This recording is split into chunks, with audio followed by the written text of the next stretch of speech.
ఎన్నికల ప్రచారం ఎలా ఉంది? తొలిసారి మీరు ప్రత్యక్ష ఎన్నికల్లో దిగి ఓటు అడుగుతా ఉన్నారు. ఎటువంటి ఎక్స్పీరియన్స్ ఉంది? 2014 ఎన్నికల్లో బ్యాక్ ఆఫీస్లో కూర్చొని ఎలా ఎలక్షన్ చేస్తే బాగుంటుందని చాలాసార్లు చర్చించాం. అలాంటిది ఇప్పుడు నేను ప్రత్యక్ష రాజకీయాల్లోకి వచ్చాను. ఎన్నికల బరిలో ఉన్నాను.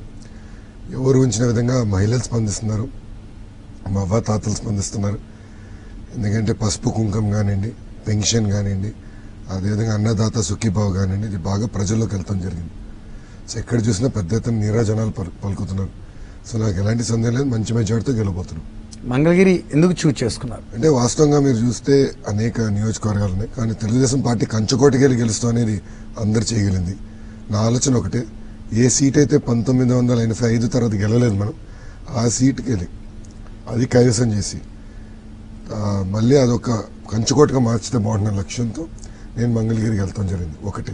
రెండోది, అమరావతికి ఏమైనా రావాలంటే మంగళగిరి నుంచే రావాలి. సో రాబోయే రోజుల్లో అభివృద్ధి కూడా మనం పెద్ద ఎత్తున చేసేందుకు అవకాశం ఉంటుంది. మంగళగిరి టాస్క్ ఎలా ఉంది? ఈజీగానే మంగళగిరిలో మీరు గెలుస్తారనుకుంటున్నారా, లేకపోతే టఫ్ ఫైట్గా ఉండబోతుందా? మీరు ప్రచారంలో మీరు గమనించినటువంటి అంశాలు ఏంటి?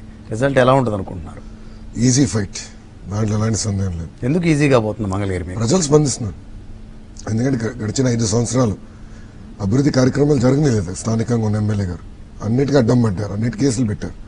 సో ప్రజలు కూడా కోరుకునేది ఏంటంటే మార్పు రావాలి, ఎందుకంటే ఆయన వద్దు మనకి. ఇప్పుడు ఎవరు మన నియోజకవర్గం ఎవరు అభివృద్ధి చేయగలుగుతారు? చేనేత సమస్యలు ఎవరు పరిష్కరించగలుగుతారు? దుగ్గిరాల రైతులు, మన పసుపు రైతుల సమస్యలు ఎవరు పరిష్కరించగలుగుతారు? ఎవరు మనకి అందుబాటులో ఉంటారు? అదే బాగా చర్చలో. మంగళగిరి విషయంలో బీసీలకు సంబంధించినటువంటి సీటు, తెలుగుదేశం పార్టీ బీసీల పార్టీ అని చెప్తూ ఒక బీసీ సీట్ని లోకేష్ పోటీ చేయడాన్ని ఏ రకంగా సమర్థించుకుంటారు? అందుకే పోటీ చేస్తున్నాం.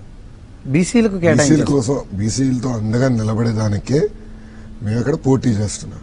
మీరు చూస్తే ఇతర పార్టీల కన్నా ఎక్కువ సీట్లు ఇచ్చింది బీసీలకు ఇచ్చింది తెలుగుదేశం పార్టీ. ఇంకో పక్కన కూడా చూస్తే ఎమ్మెల్సీలు కానివ్వండి, మంత్రివర్గంలో కానివ్వండి, అన్ని రకాలుగా బీసీలకి పెద్దపేట వేసింది తెలుగుదేశం పార్టీ. సో ఇక్కడ ఆలోచన ఒకటే, బీసీలు ఎక్కడ ఎక్కువ ఉన్నారో అక్కడ ఉంటే వాళ్ళకి అండగా నిలబడగలుగుతాం, వాళ్ళ సమస్యలు తెలుసుకోగలుగుతాను. అది రాష్ట్ర వ్యాప్తంగా నేను పరిష్కరించడానికి ముందర తీసుకెళ్ళగలుగుతాను.